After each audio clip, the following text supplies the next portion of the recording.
Mr. Ahmed, it's been about 1 year, huh? Yes. Since you've quit your job. Yes.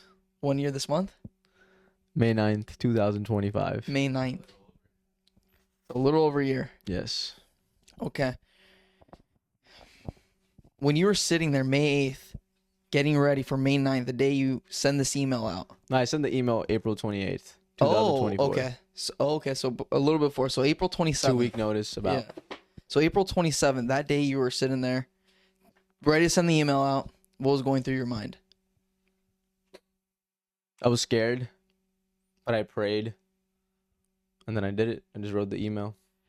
But what was in your mind where you're like, this is the right choice? This is the right choice? Yeah, to quit your job. I just been going on stage a lot, and I was doing stand-up like 30 times in a month. I tracked down every single month the times that I do stand-up. Yeah. So I was going up like 3 times a day. It was a lot. It was a lot. And I was just feeling myself, and I was like, I need to take a leap of faith. And I was, first of all, also, I was just tired of the job. I didn't enjoy it. Every day was a pain. I woke up, I logged in, I worked for somebody that I just did not enjoy working for. I didn't enjoy the political consulting aspect of it. You didn't dividing the country up, the tearing apart. Did you feel like you were a part of that problem? Yeah, because if you're constantly trying to... My job was... wrote political fundraising emails to old white people trying to tell them if they don't donate $5 right now, the Republicans are going to completely take over the country and establish like martial law or something. Something along those lines. Yeah, you basically... Why would somebody give you... It's not that aggressive all the time. It depends, but yes. Not to say like it was all... Because you work for some nonprofits too, which is good. You work for some good people, but for the most part, it's trying to juice people out of their... And they're not poor people, by the way. These are very well-to-do people that just have money lying around, and they want to be involved in political causes. How did you get these emails? I didn't get the emails, so... How did they get these emails? They buy email lists from data companies, from organizations. But how do they know these are rich white people? They're not all... I'm exaggerating, bro. There's a handful, there's a handful of Mexicans in there. There's a handful of black people. It's not just all white people.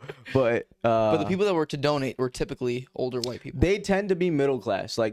Middle age. So 55 to 65 year old. Sorry, 45 to 65 year olds. That are well-to-do.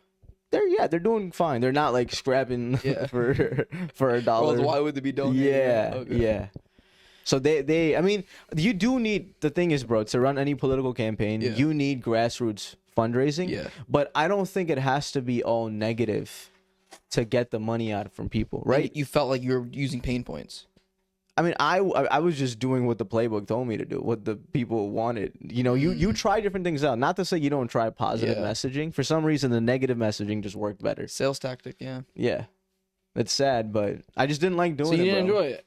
Yeah, and I didn't have like any say in the campaigns. Like I couldn't tell somebody change your personality or like change the way you speak. I was just basically a pawn writing down the things.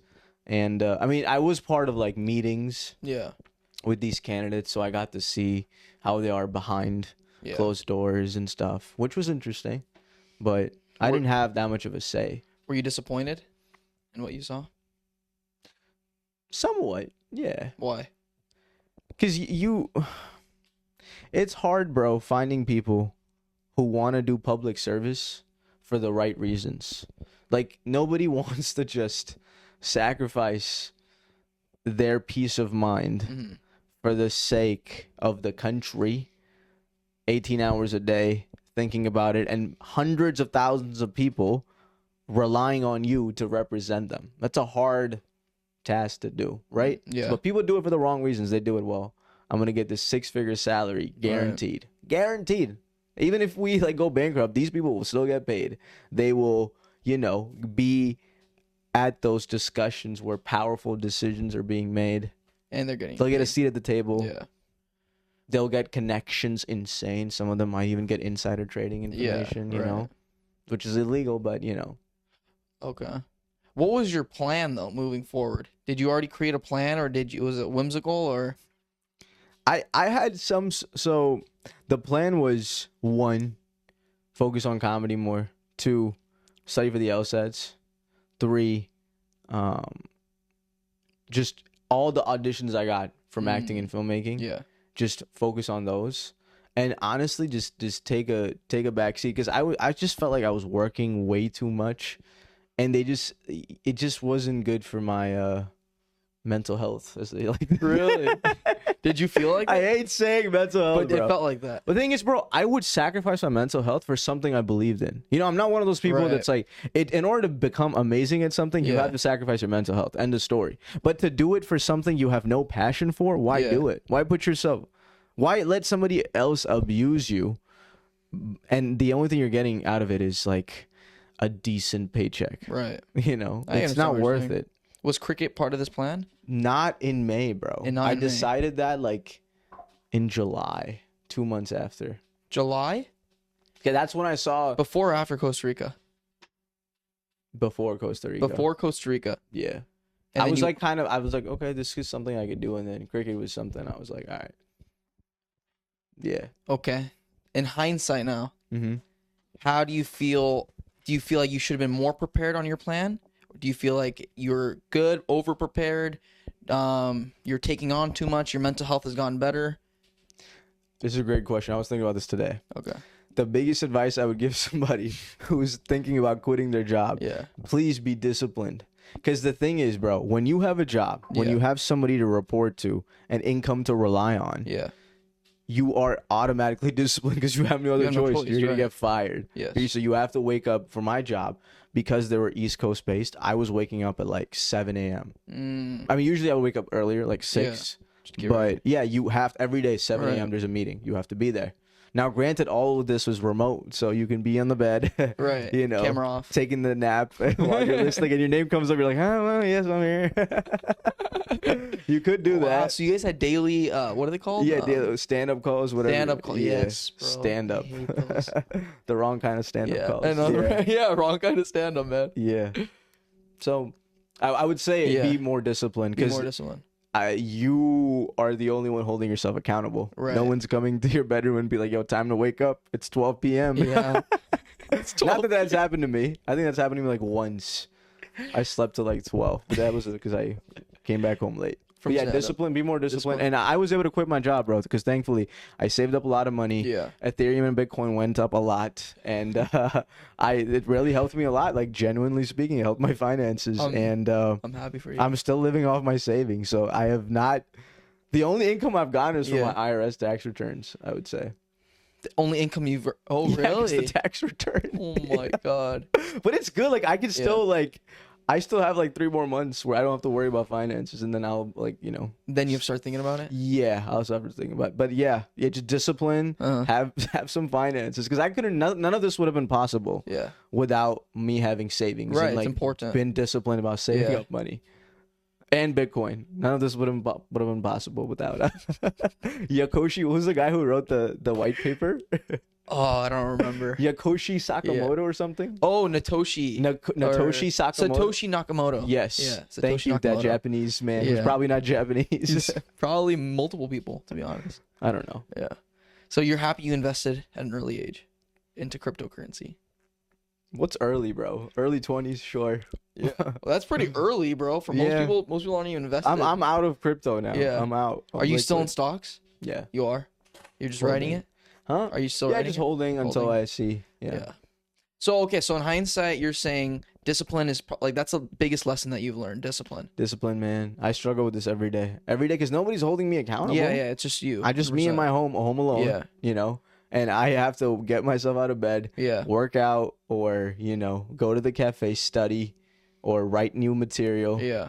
Do the auditions my manager agent sends me. Right. And that's the rest of the day. I can basically do whatever, Fuck off. Yeah. Not really, but Well, you can if you want. I mean, if I you wanted to, can. bro, I could have Yeah. I could You just just be fuck out off. there dating girls every day. I Go could to the just club. I could go drink into water. the club if I could. Yeah, drink water. The club. Just stay hydrated if I could, but Yeah, no, I get it. You have some fire in you.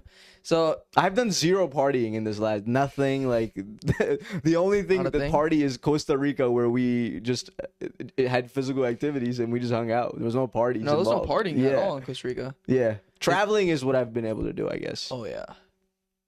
Yeah. Okay. We haven't gone anywhere, huh, since Costa Rica together. I've gone somewhere. Well, no, but you're together, going in a yeah. month. Yeah. No. So I'm just saying to get like all three of us Together, yeah. So okay. So It's gonna be a year now, yeah. do you think you should have quit your job in that time frame? 100%. You're happy. Yeah, I don't regret quitting that job, man. Do you wish you would have quit earlier, or you think it was a good time? No, I think it was a good time. It was a good time. Dude, when I was in Japan, Yeah. and I saw all those unhappy people Working? like the salaried men. Yeah.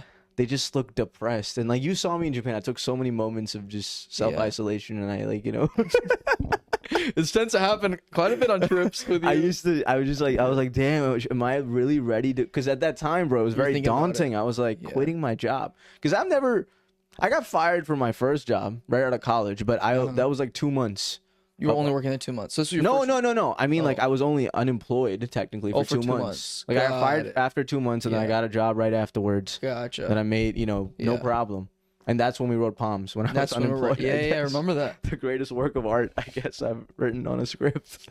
The TV show Palms, yes. Maybe, TV script. Maybe some people will TV show. Hopefully, God willing, one day. God willing.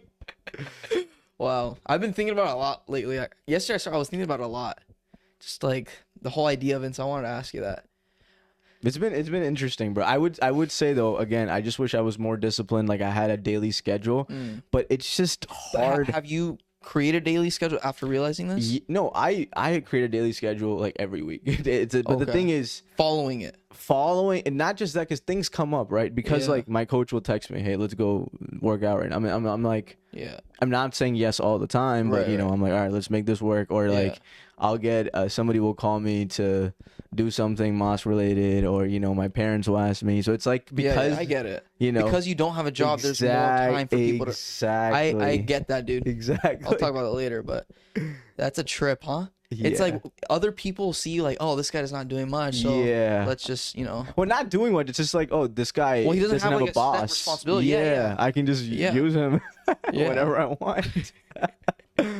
That happens, dude. So, but it's not like that's just bound to happen. No, it's just something you have to deal with. That's how it happens a lot more too. I think when you are you're still living at home. I was thinking about if I wasn't living at home, right? I'll talk more later. But if you're not living at home, you have more. You have more self-control over your day, over who you're hanging out with, over what you're doing, what you're eating, stuff like that, right? Whereas when you're living at home, you kind of have to go with the flow of the family, and that happens to me too. I think. Dang. You quit your job too. What did it feel like when I'll have a couple more questions though. What's the question? So, still in hindsight, right now, looking back in hindsight, you've realized this whole discipline thing? Have you gotten more discipline as time's gone on? Honestly, define discipline though. Just whatever your take is. According to some people, discipline might mean waking up consistently every single day. No. Just whatever your take is. Like, have you become more efficient after realizing that you lack in discipline? I'm not saying you're lacking in discipline, right? I'm just. I would say something I've struggled with is consistently waking up early in the mornings. Do you feel like that would benefit you, waking up earlier? I think so. Yeah, because I tend to wake up at 5:30 and then go back to sleep. Okay. I say my prayers, and sometimes I skip. It happens. I skip. But yeah, if I were to just not go back to sleep, you think it'd be better? Yeah, because I'm waking up like pretty late right now, like 8:30. But 9. You're doing stand up at night. Yeah, but I'm not doing stand up every day. I'm doing stand up like 3 times a week, 4 times a week. Are you still doing about 30 times a month? No, not 30 Less. times. That's a choice. That's the next question. So how has your plan whether progressed or digressed? For like what's changed? No, in general, like the plan that you had in April of 24. How has it changed? Something I messed up completely is on the LSATs. On the LSATs. Yeah, because my mom was telling me about this. She's like, when you really want something, you go for it. Mm-hmm. The reason why I've struggled with the LSAT so much is you don't really want it. I didn't really want it, but now in the last couple months, like I actually want to do well on the LSATs. Yeah. Like so I'm like, so now I'm like actually thinking about the test. I'm like, I actually want to do better. So now I've been like trying to be more consistent with it. But whereas like in the last 9 months, I just didn't want to do it. So when you don't want to do something, you're not gonna do it. So that's been the biggest change. The biggest in terms of what? Just like in your plan, like what's changed in your plan is what I'm asking. Like from day one, like your plan, hey, I'm gonna Well, keep hitting up cricket was standard. never even in the equation. That wasn't May. even I wasn't thinking about cricket at all, bro. And now it's a big part of your. It's a big part, week. of my week. Like I'm, training 3 to 4 times. No, actually 5 times a week. I'm playing games every weekend. I'm driving out to Van Nuys like 3 times a week, 2 times a week. Yeah. Driving out to Inland Empire, Eastvale for games. I'm in the Every gym. Week? Yeah, Van almost Nuys every and Eastvale every week. Almost every week. I'm not saying every single week this happens. A lot. I'm like in the gym 10 to 15 hours a week, just literally weightlifting, doing plyometrics in the steam room, recovering. Yeah. That's crazy, huh? See, that's a trick to me. Something that you don't initially anticipate to be in the plan becomes like a huge part of your schedule. It's like The Alchemist, bro. Yeah. Huh? I just love that book, man. Thank you again for telling me that book. I read that book in the right time of my life. Really? Because it's the same thing happened to The Alchemist, right? Like he seeks out trying to chase something. Yeah. And then it completely changes. Yeah, it completely changes. That's life. I mean, most adults you talk to, you ask them what their degree is, has nothing to do with what their field's in, right? That happens, I think, to people. 100%. Dang. I honestly, I do wish, bro, that I liked working a 9-to-5 job. I liked working for somebody, a nice salary. Life easier. My life would be so much more simpler and easier. I just don't like it. I don't enjoy it. I do not like being in those meetings and listening to bureaucratic things and like, oh, let's do this now. Let's do that. It's just like, unless it's something I'm passionate about, Yeah. And they're all fake. A lot of times, like in corporate, it's still technically corporate America, right? Mm-hmm. It's just everyone's kind of having a fake smile on, and they're speaking in this way that is not how they naturally speak. In these meetings, like, okay, what are you being professional for? We're all human. Just talk. Just like talk. Like my employees, not my employees, my fellow employees. Your coworkers. We always my coworkers. Yeah. See, I've been out of the game so long. I'm like, what do I call these people that I work with? My coworkers. Yeah. They were always chill. Like we always used to talk. Okay. Even my boss, my was cool. It was just. It wasn't super. It was just remote, bro. Honestly, like. You think if it wasn't remote, it'd be better? The thing is, when it's not remote, you start to form emotional bonds with the people. We've talked about this. Yes. And it becomes harder and harder to leave because you're like, I'm letting down these people that are my family. Right. I spend more time with these family members than my own family. That's true, I'm leaving them. But when it's remote, you have no effect. It's like an AI, girlfriend or something. It's like, AI girlfriend. Well, she doesn't have any feelings. Have you played around with that idea at all? No, absolutely no not. AI girlfriends? No AI girlfriends. No, none of that stuff, man. I'm out of the market permanently, probably. You're out of the market permanently? Yes, I'm out of the market. Really? Yeah, for a long time. What? There's a movie about AI girlfriends. What's that movie? I watched it. There's also Companion. Blade Runner with Ryan Gosling. Oh, really? You watched Last Companion last night? I watched it in theaters. I didn't know what I was getting into. It was good. It was pretty good. I think that's exact. Have you seen that movie, Companion? I just saw Gary Vee saying your grandson is gonna marry an AI girl. You saw that person. Steven Graham Stephan? Yeah. I listened to that whole pod. Yeah. You did? Yeah. Okay. That was a pretty good I believe one. Gary Vee. It's probably gonna happen. We haven't heard from Gary Vee in like a year, probably 2 years. Like he posts every day. Yeah. 4 to 5 times. He's still on the grind. I don't think he's posting though. Yeah, but he's still on the grind, bro. Posting even when every he's single chilling, day. Every single day. And he said in that pod, he was like, I'm in a different stage of my life, and it's okay. Everybody has their stages of their life. And he's like, this last year, you haven't seen me on many podcasts. I haven't been on any podcast. Yours is the first one. He told Graham Stephan, right? And he's like, and that's okay. That's something I struggled with before, that we have these stages in our lives, and it's okay to have, this last year I focused more on my health. I'm more jacked than I've ever been. And he's like, this was my stage of my life. He's like, maybe the next stage will be whatever it may be, right? The Pokemon card grind, or, whatever that grind may be that he's on. Guy in his 50s, bro. The Pokemon card he didn't say that, but that's like basically his point. Probably. Yeah. He does. He does that. He does that. I know. That's why I said that, right? But that's interesting because it's okay, because they're talking about success, and there's different terms of success, right? There's a health success, there's a wealth success, there's a family success, and it's like, what stage in your life are you focusing on this? The difficult thing to do, I think, for hyper successful people is to balance all those things, because I don't think they would be hyper successful if they were to balance all these things. You can. You have to sacrifice some things over the others. Who was it? I don't know if it was Jeff Bezos or was one of these guys. Fuck, I forgot who it was. But they literally dedicated the whole morning until noon just to their family, and the next 3 hours to meetings, and the next latter half of their day to work or whatever. It's a difficult thing. I've never heard any other. I think it was Jeff Bezos, I want to say. Whatever though. That's like the only person I've ever heard that didn't say, hey man, I'm still sleeping in my car, or I'm sleeping in the office or whatever, because these people are so locked in, right? Do you think Gary Vee is hyper successful? Yeah, right? Yeah. What's he worth, like $500 million? I mean, $500 million? $500 million. Around there. But I don't equate it with that. I just think he has impacted a lot of people positively. Since he impacted me positively for a long time. Gary Vee specifically? Yeah, Gary Vee. Who has impacted you the most? Out of all these, hyped people. Anybody? Yeah. Hype people specifically? Just like David Goggins, Rogan, like these types of guys that we see on social media. That I think about every day? Yeah. Or that's helped you the most, whether it's now or before, whatever. It's not David Goggins. It's not the boats part that gets it. I do think about that sometimes. Who's going to carry the boats? I would say Imran Khan in his speeches. Imran Khan? Yeah, probably him. This guy. No, I'm serious. Insane, I think about that guy almost every day. You think about a lot of brown things a lot every day. He's one of them. Yeah, I think about that guy every day. Wow. Because he's put himself through a lot of pain and misery, and I appreciate that for a bigger cause. Do you feel like you're going through the same thing he's going through? No, he's in jail right now, rotting away. My life is very, very simple. I'm living in luxury. I'm living in heaven. That man is living in a cell without electricity. His children are speaking out against. Does he get to shower? Huh? Does he get to shower in there? I don't know. They've taken away everything from the guy. But he gets to see a lawyer, right, once a month. Not even, they're taking away basic rights. Like, he was able to call his sons in London, like, every 2 weeks. They haven't talked to him in months. That's fine. He doesn't have any light, bro. It's pitch black. I mean, bro, self-isolation. I was under house arrest for 10 days during COVID.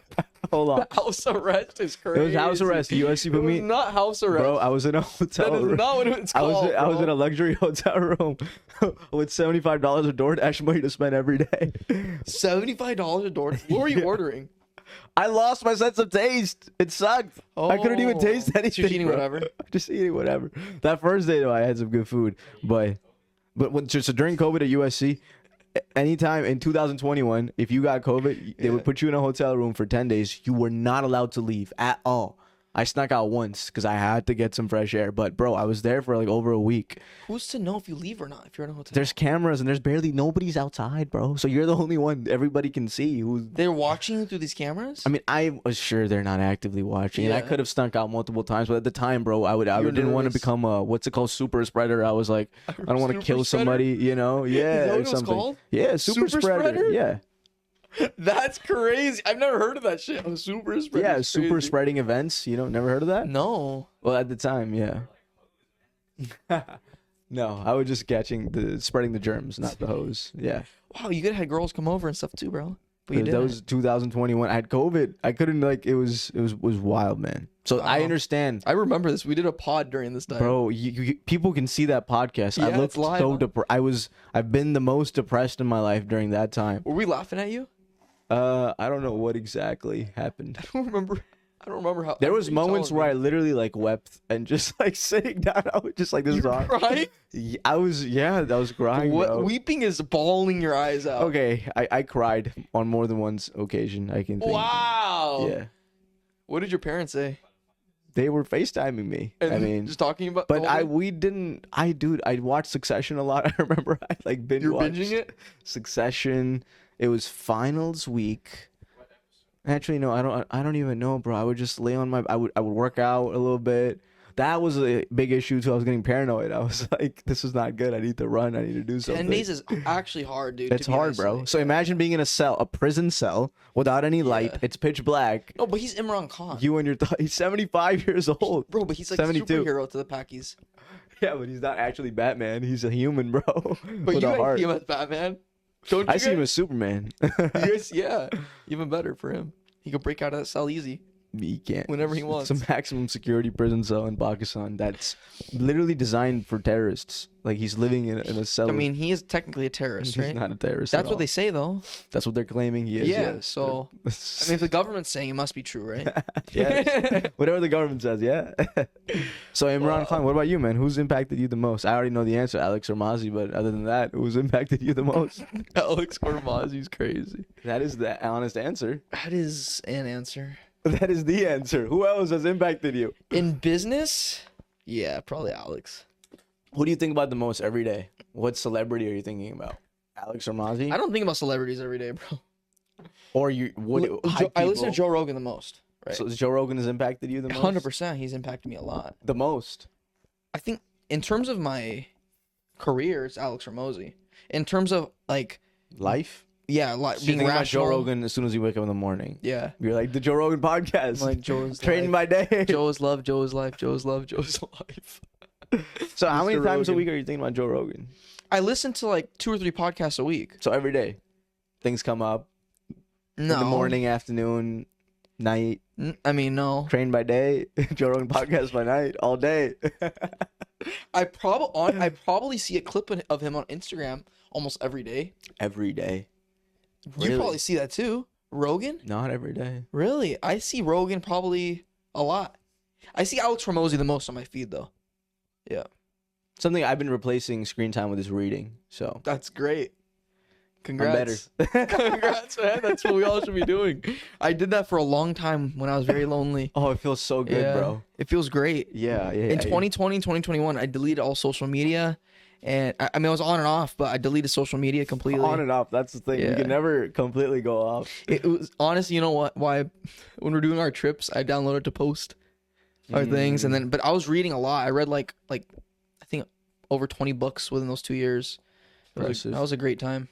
Great time to be alive. Do you know anybody that's completely shut off social media for longer than even a month? A month? Sorry, no, that's Yes, short. yeah. 6 months. 6 months. I don't know a single person. 6 months. You did 4? When? 2023. What 4 month? months? I know when. Nah, I did for a little bit. That was like a month, but Yeah. I did it again for 4 months. 4 months you did not go on any social media, including YouTube. Including YouTube. YouTube, I did. That's social media. Huh? I did YouTube on. That's social media. No, I was using YouTube. YouTube is not. I don't It consider is. YouTube social media. Neither does Joe Rogan. Yeah. Joe doesn't consider it social media. But You Joe can't Ro- post anything, bro. Yeah, you're not like. Yeah, you can on you're not YouTube. You can make a interacting with short. people. Yes, you can Okay, live. I was not doing any of that. I was Shorts watching. wasn't a thing back I was a then. viewer. Yeah, it wasn't a thing actually back then. Okay, fine. You did 4 months. Good job, but not 6 Yeah. months. I did that was 3. my question. I did like 3 months. Completely off Yeah. Instagram, TikTok. Yeah, all Yeah. of that. So what would your pastime be? YouTube? I would read. Mm. I was reading. I was in college. So I was still in college. I was hanging out with friends. I was. Oh, dude, you know I do a lot. Every night I would take. I had a little electric bike, and I would take it out for an hour, just like at 9, 10 p.m. at night. Take it out for an hour. I was also working out 3 to 5 hours every single day. 3 to 5 hours for like 2 years, 3 years, from 2020, from like April 2020 to middle of 2022. I was working out 3 to 5 hours like every day, every day. like almost 7 days a week. 3 to 5 hours? Damn. Yeah. What was your goal? Just getting ripped? I had no goal. Just I was just working out. I looked good. It's like Forrest Gump just running. I was already benching. I already was had a 6-pack. benching. I was already shredded. It had nothing to do with that. I mean, I'm including punching bag and Yeah, it- 3 not just to weight. 5 hours? Yeah, every I mean, there was day? days there's weeks I was running like 5 miles a day, for like twice a week. Wow. Yeah, it was a good. Impressive. That was my fitness. That was I my was, fitness prime I was time. doing 6. You're doing 6 days a week, No, 6 hours. a day? Not a day, but I would do like 6 hours on the weekends when I had more time. Really? Yeah. I remember at nighttime. Yeah. Yeah. I would be there Wow. until like 12, 1 a.m. Yeah, That's Those amazing. were the days, man. I mean, we were doing like 2 hours It was a good time. when it was me, you, and Jenish during COVID. When COVID just started during that summer. Yeah. Remember that? Like, it was almost daily, right, for the whole summer. No. Yeah, it was. You were doing it, but I wasn't coming to your house daily to work out, was You I? guys came like 4 days a week, bro. Really? For like like 3 months. You don't remember that? I do remember working out. Yeah. That's when I messed up my back. You're stupid. I was doing some sort of. This guy's retarded. Bro, he congested- stands up and looks at me and Jenny. He's like, bro, is there something wrong with my shoulders? It's all lopsided. It was actually lopsided. I don't know. Yeah, that was so sad. Oh, man. Yeah, man. In hindsight, I just thinking about it yesterday, actually, dude. That's what I wanted to talk about. I just like, it's a very weird thing when you look back at like a volatile time in your life, right? Mm-hmm. And it's like, okay, I'm over that time period. I don't feel unhappy like I did back then, right? But I can't really resonate with who I was in that moment, how I was feeling in that moment. Because I can think like back, I'm like, okay, I probably, like, I don't think I've ever had this thought. I'm just speaking out loud, right? Like, maybe I should have kept my job and then found pallet dudes, right? Or then built my trailer for Fresh and Fit Smoothies. And I probably could have done something like that. But there's something about like not having anything to do, but still having like, shit, I need to do something, right? That makes you do something, if that makes sense. We went over in Palms at the time. You know, Yes. trailer wouldn't have been built. I mean, I'm still building it to this day. Trailer wouldn't have been built though. Like, but my thing is, okay, I could have been saving money still. And then I could have, you know, done something in a more progressive time period. There's always something you could have done. Right? Those lists will never I end. just think about, but then I think you can agree, if you didn't quit your job, if I didn't quit my job, I don't think these things would have actually happened. Like, you probably would have never found cricket to be this lifelong love of yours. Yeah. Right? No, I don't think so. Do you think you would have given up on stand-up? No. I decided I wasn't going to give up on stand-up a year and 5 months ago. A year and 5 months ago. So, like, 3 months before you quit. Yeah, I was like, this is it. But you think you would have been doing 30 times a month? Yeah, because I was Still? doing a lot. Even during my job, like, I Yeah. was very disciplined. If you didn't do cricket, would you have been doing... With replacing that time with? Yeah, with comedy? Just writing more comedy. Would you yeah. have been doing more stand-up? Going up on stage Yeah. more? Yeah, probably. More stand-up. More LSAT, probably. More LSAT?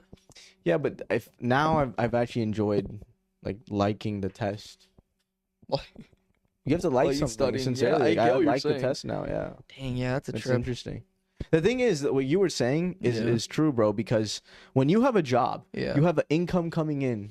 Every day you're making money. Right. So even if you have a shitty day, at least you made some money. At least, yeah. you It's can something compensate it. physical, tangible. Yeah. Not entirely physical always, because you get a paycheck, you know. It's tangible. It's tangible Yeah, money. but you can withdraw that cash anytime. Yeah. And so even if you have a shitty day, you're like, at least I made some money.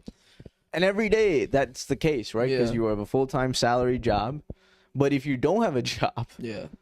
but you're still working at skills, the thing is you can't really feel that way, because if you have a shitty day, you have nothing else to prove for it. You're like, I just did it and it didn't work out. I didn't Yeah. get anything from it. Right. There's no monetary gain. But society has wired us to think of things Monetarily. in terms of success, if we made money from them or not. Yeah. I would also feel happy when I didn't work much that day. And I'm like, hey, I only worked 3 hours today. I'm still getting paid. Fuck them. Like, I would have I would have those days. You'd have, right? I was like, yeah. yes, I got the better hand this time.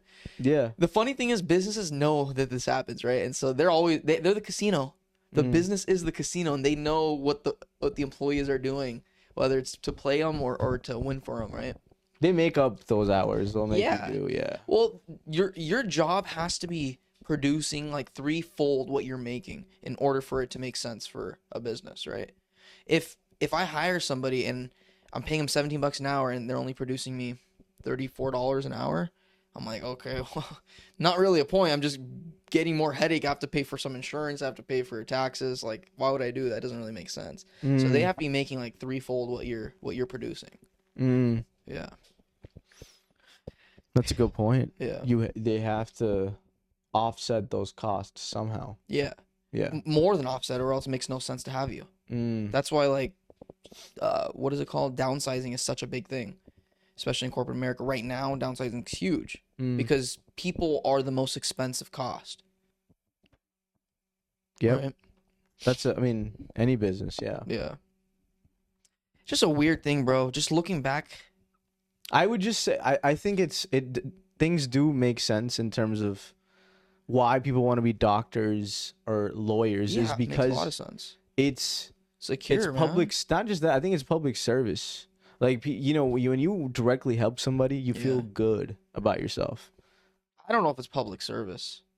Yeah, if you're a doctor, Because you're getting compensated like 3 times what the normal salary is. I don't think that's public service. Yeah, but the thing is, so many doctors, they don't open up their own hospitals or, you know, because they're making $300,000. Yeah, but it's also, I think it's a big part of it, bro. I think you do feel good about yourself when you literally save somebody's life, you know, or you provide them a surgery that allows them to walk again or see again. I see the beauty in it. Yeah, but I'm seeing a lot of things in the medical industry over the last 2 years. Doctors make money when they give surgery, even if their surgery is not needed. There's been many doctors in the past that will give chemo to clients that don't even have cancer. They just put them on for a few months. There's bad apples everywhere. No, I'm just saying, Yeah. I don't think it's a public service thing. I think that's their job. They're getting compensated for it. Great. Yeah, sure. I think it's fair how much they get compensated, right? Because they're doing a net positive. They're doing a huge net positive. Yeah, I mean, they're saving lives. But a lot of countries, bro, doctors don't even make that kind of money. Yeah, America is one of the few countries. Yeah, it's one of the few countries. So here I'm like, but you know what I mean? But the thing is, look at how many years it takes to be a doctor. Yes, it's a lot of sacrifice. 16 years. Yeah, come on. It's insane. You're 32. You put in your entire 20s. Yeah. Most people don't even become real doctors by 35. 35 is really when they start making money, because you take some gap years after, you know, the USMLE. You have to take the steps. You gotta take the MCAT to get into medical school. Then you gotta take USMLE step 1, 2, 3. Yeah. Then you gotta do residency. Then you do specialization. Residency, you get paid minimum wage, by the way. And this is in your late 20s. Yeah, it's bullshit. Your late 20s. Yeah. And then the opportunity cost is like, yeah, it is public service because you sacrifice your entire youth to make $250,000. Huh? If you quit, it's public service. If you quit, it's nah. A general practitioner, that's who's making 250, 200, right? If you're specialized, you're making way more than that. Yeah, like a cardiologist is probably making orthopedic 600. surgeons. I mean, these guys are making bank. But they put in their time. They but did. The thing is, to become a cardiologist is very hard. Of course. The thing is, bro, yes. also, you don't realize so many people quit in medical school, or they quit during residency. A lot of people. So all those years are gone. It's not possible. Lack of willpower, right? It can be, or they just realize too late that this is not for me. I'm sorry if I put 8 years in already. I'm committing. That's why. Some people just don't realize though. But you know, things happen, bro. I wouldn't quit though. I would at least get my degree. You wouldn't quit, but somebody else may be like, yeah, I don't know what this. I wouldn't want them as my doctor anyway. They would look at it like 8 years have already passed. Yeah. Do I want to give up 40 more years or just do something that I actually enjoy? I don't see it like that. At least you have nothing to show for your 20s. That's insane. But the thing, you start over. See, that's the thing. In our 20s, we feel like I have to have all this time you have to use. I don't know. Just try your best and let's see where whether it takes it's you. traveling, whatever it is, there has to be something to show for your time. For bro. who? To who? Me, bro. But the thing is, if that person is already fulfilled, and How feels are like, you gonna be fulfilled if you wasted your time? but they don't see it as a waste. They probably learn a lot of lessons. The thing is, it's. I think honestly, bro. Sorry, bro. No way. No, it's, if you're a doctor, right? Yeah. You know, if you're somebody trying to be a doctor, Yeah. you quit during residency. That you're 20. Well, the at this thing point. is, Residency is it like wouldn't make 12 years sense because in. you already took the steps too. Let's say in medical school, last year of medical school, you drop out. That makes sense. It's 3 years of medical school is 4 years. That makes no sense. You drop out your last year.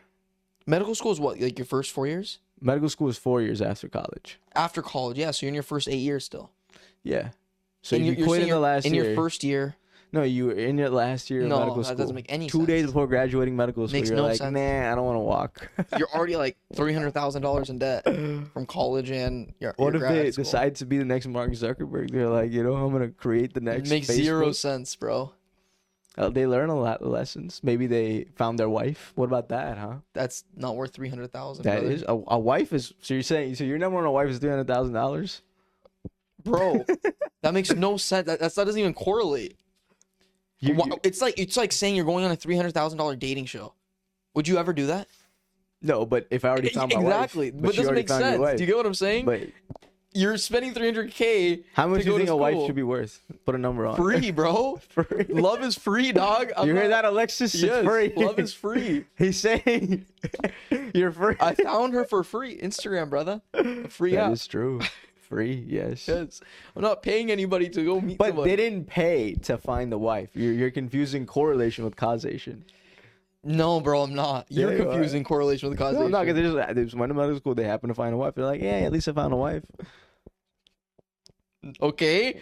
Oh, You're saying they paid $300,000 to find a wife? No, they paid $300K to get the medical education. and then they didn't go. Those And are two no, different they things. went, but they didn't enjoy the medical education. And they're like, you know what? I want to do something else. That's with my life." retarded, bro. I'm sorry. That happens a lot, Come man. on. I know it happens. That is just dumb, though. Happens. It's life. You're not 70 and dying. After undergrad, I'm like, okay, I get it. After undergrad. But if you're 26 at this point, hell no. 26? What? You're acting like that's 46. 26, Bro. you can start over your life again. And then what are you yeah. going to do? I don't know. Play cricket professionally. Do stand up. Professionally? At 26? No, brother. It's not happening. If you've never played the sport and you start to not play, happening.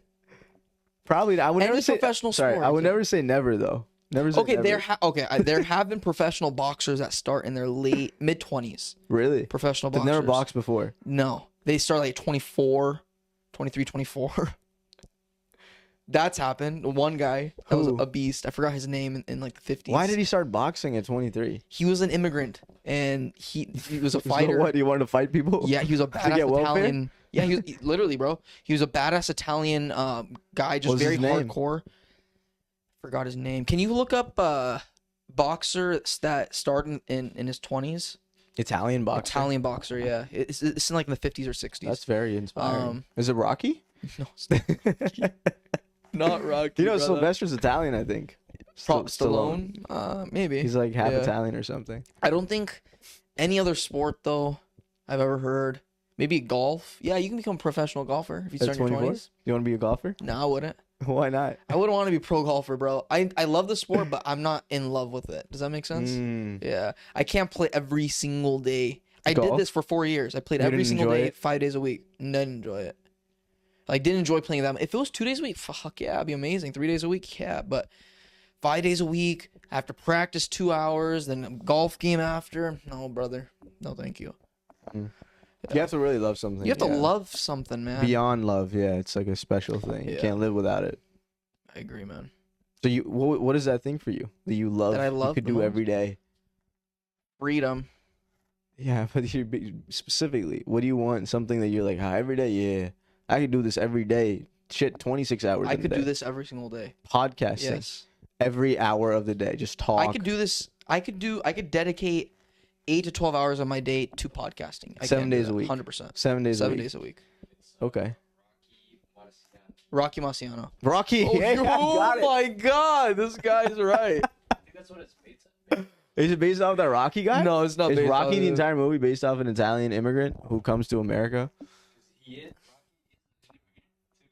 Is it based off of him? Probably Rocky, bro. What are the odds? There's a movie out I there don't called think so. Rocky. I was just listening to a podcast on this. I do remember Rocky Marciano's name coming up. Obviously, I'm talking about this man, right? What's his last name? Marciano? Rocky Marciano. Yeah. Wow. Yeah, look at if Sylvester Stallone. Oh, never mind. It's, No, right? It's based on, inspired by Chuck Wepner and Muhammad Ali. And Muhammad Ali. Yeah. But yeah, so yeah, Rocky Marciano. He started. What was it? 23 or 24? He started. Rocky Marciano. Yeah. It's in the Yeah. 50s. Nice. the 50s, That's yeah. awesome. Yeah, it's amazing. I have a friend trying to be a boxer. And what? He just when he started. was 18. Can happen. Yeah. He actually wants to get a professional cricket, but he just started boxing. He's kind of just like given up on cricket and he just boxes. Is he good at He least? dropped out of college. He's boxing 8 to 10 hours every day. He's working. He has his first How fight old is coming he? at the end of the month. 18. Oh, he's still 18, right? Yeah. Oh. Yeah. He started like 9 months ago. No, That's not a true college dropout, bro. You just started. he just dropped out completely. One of semester college. 2 semesters in. It was just recently he dropped out. Yeah. Yeah, it's still a dropout, bro. Okay, yeah, Dropout is a 1 year. dropout. Why are you putting Yeah. numbers on? That's not a true That's college. not true. You go to college your first day and you quit. You're a college No, dropout. no, I disagree. Yo, you're a You were college dropout. confused. You were confused. Elon Musk did that. He went to the NBA, right? Mhm. an MBA school for like 2 days, and then he's like, I quit. Yeah, he didn't really go. He was enrolled. That's it. Think I could do podcasting every day. What is really every single day? I could do 2 podcasts a day every single day. That's not 8 hours already. No, I can do. Listen, I can do 2 podcasts a day, and I can dedicate time to working on the edits and stuff, and doing. And you would do it 7 days a week. I could do it if there was monetary value behind it. If there's no monetary value though. Right now, that's why we're not doing it. If we started seeing some money come in, I would fucking be hounding you guys way more than I already do. I wouldn't be. I don't know, but I like talking, but 7 days a week for do it. 8 hours, I'm not doing that. I could do it, bro. Just having different guests on, learning about different people's lives. Hell yes, bro. That's the most interesting thing in the world to me, I think. Learning about other people's experiences. Yeah, maybe I'm thinking of a podcast, me and you talking every day. I could not do that. I'm like, hell no. Trapped with this dude brother, for 8 hours, 7 days a week. I can't talk to you for 2 pods a day. No, I cannot do that. But I can talk to a new person every single day. 2 new people every single day and learn about them and their life and like what's brought them to this point where they're at, their successes, failures. I could do stand-up every day, but that's hard to find an audience who would listen to you for 8 hours. 8 hours. You could do it every single day? I could do it every day, yeah. No, I don't believe you. 100%. I don't believe you, bro. I would love to do it every day. I do not believe you. If I could do it every day in front of even 30 people or 35 solid bunch of like people who get comedy, I'm doing it every day. Get comedy nice, bro. Like nobody. I'd do it every day. I would do it every day. Yes, absolutely. Dave Chappelle does 5 hours. Dave Chappelle, yeah. 5 hours. He's also the GOAT. He's like the Michael Jordan of comedy. Yeah, bro. Dave Chappelle's a different thing, man. That's all he breathes. Well, for a long time, he also quit everything. Yeah, but he was still performing comedy for free. No, remember that? He quit everything. He didn't do stand-up for 10 years. He was still doing... Joe Rogan talked about this. He was still doing free comedy things on the side of the street for people. When he quit everything? Yes. He was still doing stand-up. When he quit the Chappelle show, quit all the big shows, yes. He was still doing comedy on the side of the street for people. But why? He could just do it to get paid. He was rich. It wasn't about that to him. He didn't want to deal with anybody in Hollywood. So he didn't go to any comedy clubs? I don't know if he didn't go to any comedy clubs, but he didn't get paid. What do you mean side of the street? Like street performer type shit. He would just stand and start talking? Everyone obviously knows who Dave Chappelle is, and so he gained an audience. Okay, so he's not a street performer. He's Dave Chappelle doing a stand-up show. But he wasn't getting paid at all. There was no monetary value. He doesn't need money. He went to Africa for some time. Yeah, he spent time in Africa. I know that. That's the point. He was already rich. He's like, what do I need these people for? Yeah. But he still loves comedy. He loved it that much? Yeah, he just wanted to tell jokes, bro. Maybe that's how he copes. I want to know about that process. So for 10 years, like, how is he putting on those shows? How often is he doing it? What did he do? I think he just did whatever he wanted, bro. Whenever he wanted. But what do you do? He smokes a lot of cigarettes. I know that. You just smoke all day and drink and go to strip clubs on his own. You see what I'm saying? Even when he's on stage, you said he's out there sometimes for hours with just a cigarette thinking about the joke he wants to tell. Yeah, but he has that luxury. Nobody has that luxury in comedy. He breathes it. But he abuses it to a certain degree. Of course, it's not right, but he breathes 4 hours of comedians on it. But that's why he's so great. He doesn't give a fuck about anything else. Just about him and his comedy. That's it. Yeah, I guess. That's why he's so great, bro. He doesn't care about you or me or Matt Rife. Matt Rife. Dave Chappelle. Has he been on Rogan? He's a mentor for Matt Rife, actually. Matt Rife said Dave Chappelle is one of his mentors. An actual mentor? Yeah. That's amazing. Good for Matt Rife. Holy shit. Passing on the baton to the white man. A gorgeous white man. If Kevin Hart were to say, hey, I'll be your mentor, you should have to quit everything, including the podcast. No, I'm not doing it. You the podcast I'll quit, but everything else. Fuck you! Podcast I'll quit right now. 100. You're like, I would quit not even for a mentor. Just to quit. Yes. We're almost at 100 episodes. I was actually literally yesterday. Wait, I don't know, something... I was doing my laundry and hanging up my clothes, and I was like, what advice would I give to somebody who just graduated college? Like, should they work for somebody for a year or have their own thing on the side and keep at it, or, dedicate their time what did you think? to a company? I would say there's no harm in working for somebody as long as you already have a plan for your own thing and you're doing that thing simultaneously. I think getting a job weeds people out. I think that's what it does. It weeds the entrepreneurs out. The people that say, hey, I want to do something. And then they don't end up doing, or even start something, but then they get a job. And then they're like, oh, happy-go-lucky, right? Great, good for them. But they're not an entrepreneur. That's just not the case. I just don't think so. So I think it's good for people to get a job, get a taste of money, how it feels. And I think that's the hardest time to start something, when you're already making money and you go cold turkey on something and you're like, hey, this is actually not what I'm passionate about, right? So I think it weeds real people, the real players out. The real players are going to actually be okay with quitting their job and going cold turkey and not knowing what they're going to do, but sacrificing time for something that's unknown, right? It just weeds people out. It's the truth. Huh? Grandpa and dad? It's fine. Yeah. Is the camera still working? Oh, okay. Yeah, so I think it really weeds people out of their true ambitions of the game, which is a great thing. If you can weed players out of the game, you have less competition. And it maybe works better out for them. Maybe they're not cut out for entrepreneurship, and it's not an easy thing. It's not difficult. I mean, it's not easy. It's difficult, right? A similar thing can be applied to the arts. I think it applies to everything that's hard. You want people to be weeded out.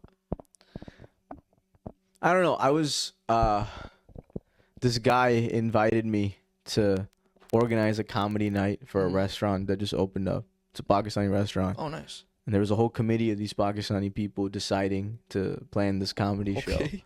And were you there? I was there. I go in, and I'm just like talking to these people. Yeah. And then we all introduce ourselves. So we introduce ourselves, what we do, and then the intros went on for like an hour because they all went on life tangents on what they did, who they know, what they know. Oh my God, bro. You know, brown people, brown people. It's a real thing. We love to brag. Like we love to brag who we know and like whose presence we were in. And that's so weird. And then it came time for me to introduce. I was like, this is what I do. And then immediately they're like, all right, tell us some stand-up comedy. And they're all like speaking Urdu to me. So I'm like, so I quickly translate one of my jokes from English into Urdu. Thankfully it worked. And then I was like, did I come here to do comedy, or like did we come here to plan the event? Yeah. So we planned the event. So we don't plan the event. Then we eat food right after everybody introduces ourselves. we don't get into the gist of the meeting until the end. It's like we start eating food, and then more people come of this committee randomly and start eating. The committee chairman finally shows up when the food's arrived or something, and then they introduce themselves, and then time goes on, and then I'm like, "Are we gonna talk about the actual?" Artesia? No, it's like in Carson. It's a new restaurant. By the way, one of the best Pakistani Indian food I've had, bro. Really? I swear, it's amazing. We should go there. When are we gonna go, man? Cloud 9. It's called Cloud Naan Restaurant. That's a great name. Cloud Naan. I like that. Yeah, and they have like food trucks too. In Carson? In Carson, it just opened up. Okay. Great food. Regardless, the owner, amazing guy, bro. Yeah. Super nice, and he's like trying to get people to quickly introduce and then eat the food. But then we just keep eating the food, talking, and then the tea comes. And then they all start performing their like stuff. So one of them comedians are coming up now? These are not comedians. That's my point. My point is some of them were funny people, but they don't do comedy. Yeah. Their full time is something else that they make money from. It could be their own business or job. Did this already happen to the No, we're still planning. We're still planning for this. Is the planning meeting. How long did it take? So it took about 4 hours. I was there for 4 hours, and the only thing we decided was the date of the comedy show. You're kidding me. I'm like, so they're like, okay, everybody happy with June 13th? I'm like, yeah. And I was like, yeah, June 13th, good. And then, okay, we're good. And I'm like, so basically, this could have been an email chain. What day works for everybody? And instead, it became like this mini comedy night for the organizers, and then they made me do stand up, bro. In front of everybody? And it's God, I survived, bro. But I was so nervous. I've never been more nervous. Urdu and English. I was like, I've never been more nervous. Like I was nervous in the beginning when I first started doing stand up. I was very nervous. Yeah. But I like eventually, for the most part, lost that nerves. Okay. But my God, bro, my like lips were trembling because these are like 50-year-old Pakistani men and women that everything was gonna hit. I was just like, I've never interacted with this type of an audience. These are like... Really? That's an interesting... And what was this, recently? Yeah, it was like 2 days ago. And it was... And then they all performed. Not all of them, but most of them did something. Somebody did poetry. Somebody What the fuck? sang. Somebody How did did you come across comedy. this group? One of my like people, somebody I know, like hit me up. Hey, your boss? He's involved with. Are they all? No. They're none of them were, bro. They're actually very. I didn't even. Sweet? I don't even know. But one of them was They come bragging about how they hung out with a former dictator of Pakistan that basically tried to destroy the entire Ahmadis in Pakistan. Did you read I was like, my God, he doesn't know I'm a Qadiani sitting next to him. I was like, opening line be, hi, my name is Ibrahim. I'm an Ahmadi. back in? Huh? They wouldn't let you back in. No, they're not. Like, most people, Pakistani people in America, tend to be very liberal. They're not like very anti. Not my family. But it can't. I mean, yeah, it depends. I'm just kidding. I don't My know. point was, Yeah, what's your everybody, point, actually? everybody had an artist Yeah. in them. Everybody went there to perform, but they weren't like Committed. they just didn't believe in their art that it could be public. Yeah. That millions of people would find it fascinating. Some of them weren't even confident. Well, it's very difficult, bro. If you have a family and even expectations to fulfill, just expectations, it's difficult to stop. Well, that's what makes an artist though, is the ability to Yeah. not selfish. Yeah, I guess you have to be selfish with your time and believe in yourself. I think it all comes down to like having confidence and faith in yourself that you are him. Because if you don't have that, you can't get anywhere in life. If you don't have that, I don't think you can do anything if you're not confident. You have to believe in yourself. Delusional, bro. You have to believe in yourself. Yeah. 100%. Yeah. That's with anything, man. Dang, that is an interesting. You get yourself in some weird situations too, bro. Now I'm doing. Let's see how it goes on June 13th. It's gonna be like, I don't even know how it's gonna go, bro. Because I'm probably gonna have to Why do don't 15 you do minutes. something local, bro? Go talk to restaurant This is a owners local thing. It's No, that you can run every week, like one of these things. like host a comedy show. Yeah, bro. I'm working on that. But the problem with restaurants, it's not meant. Joe Rogan talks about this. It makes a huge difference if you do it in a comedy club versus these restaurants. Go to a bar. Even a bar, because I do that every week. A bar show or like a bar mic. No, I'm saying you. Like me hosting it. Yes, but you that's gotta- more responsibility, and it's like I'm not getting anything out of it. What am I getting? Why not? You can still go up there and tell your comedy, but at least you're making some money out of it, and you're getting more exposure. No, you don't make any money from bar shows. They're not giving you money. They're just giving you the opportunity to have stage time. In fact, actually, the way it works at bar things is, if to perform Yeah. for comedians for open mics, they're like, oh, make the comedians buy a drink, and then they can go up on stage. That's one item minimum. You're not making any money from anything. Really? Yeah, people don't make money from bro. Well, there's more exposure to your name. How? There's like 10 people in the bar. They're talking to each other. No, but And I'm it's sure like, it I just goes did around. it 2 days ago. Like, what's that guy? Nod? Is that the guy's name? Nod Bangi? Yeah. Nod, right? Oh, that's different. Yeah, he has. See, Doesn't that he was have a different. restaurant thing? That was different because that was better. Because it was designed, because it was kind of outdoorsy and people were sitting and they were kind of paying Fine. attention. Bro, I'm not a savant in comedy and Yeah, locations. yeah, I'm yeah. saying No, I see you what got to you do mean. some like a weekly thing where. A weekly? Yeah. I'm working on something like that. Yeah. Yeah. You should do it, bro. It would be good, 100%. I think it'd be great. A weekly comedy show. Yeah. If you have your own comedy We don't show. have anything like this. Real. This Bellflower. I didn't know it was a thing until you told me. Though, Stand-up right? comedy club? Have you ever been there? No, that's what I'm telling It's you. a proper club, yeah. I believe you, but nobody knows this stuff is local, right? If you have like at a restaurant, you're able to blow things up on social media. We've had tons of podcast guests. People come out, they do the comedy there, they blast on social media. Eventually, it starts to move. 100%. It's just literally, bro, about location Yeah. and just a venue. Like, I could do it at that club, but that club makes you. First of all, yeah, it's a whole thing. There's locations that are right. So what do you If think? I really wanted to do this, I could do it. What do you I'm think just a giving you proper location excuses. would be? To do a comedy show? Yeah. A comedy club. No, bro, to do a weekly thing like where you can host it. Obviously, you I don't can have a host my club. own. A realistic place where I could do this? Like venue wise, what like if you were imagining, okay, this would be ideal for me.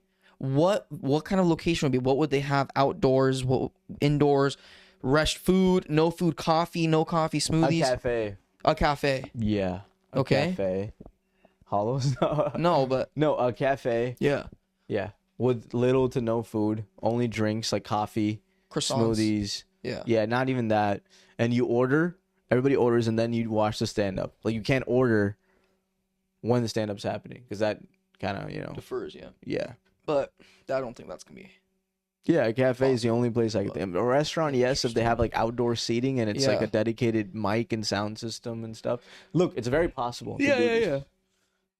Very possible. It's just how bad do I want to put my own. You're just not really show. interested in that right now. No, I am. I've started to become more interested in, but yeah. I think that'd be cool, man. The thing is, I want to just get as better as I can before I like make people pay to see me, or Why? The people and the comedians. That's imposter syndrome. It's not imposter. Well, I'm not saying I want to be Dave Chappelle and then I'll get to that's gonna take me like but that is decades. imposter syndrome because you have no idea what the audience likes and doesn't like. No, 100%. But I just want to. It's all starts with confidence, right? Like when you start to feel like I'm developing that confidence, it's about the reps. But that's imposter syndrome. No, because no. Putting your own comedy show is a little different because you're basically producing a show that it's not different. People, this is an excuse, no.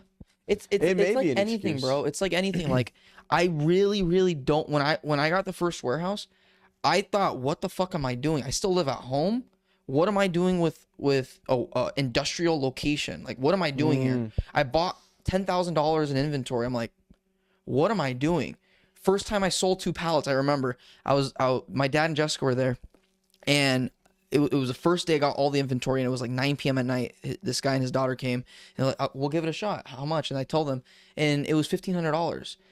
As they were getting the money out, I looked back at my dad and Jessica. I was like, what the fuck did I just do? Was I really able to make $1,500?